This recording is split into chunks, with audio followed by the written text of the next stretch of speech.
su'aalo iyo jawaabo ku saabsan xayawaanada qaybtii saddexaad. fadlan intaanan kula wadaagin ka hor xabiibkeena dartiis sallallahu calayhi wasallam 5 mar koob linkigu taabo falow iyo like soo dhammaadsanid. sheeg imise sano ayuu gaaraa cimriga libaaxa? jawaab: wuxuu gaaraa 35 sano.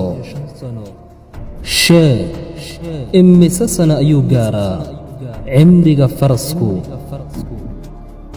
jawaab: wuxuu gaaraa 40 sano.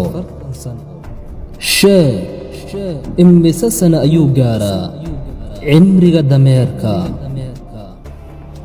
jawaab: wuxuu gaaraa 45 sano.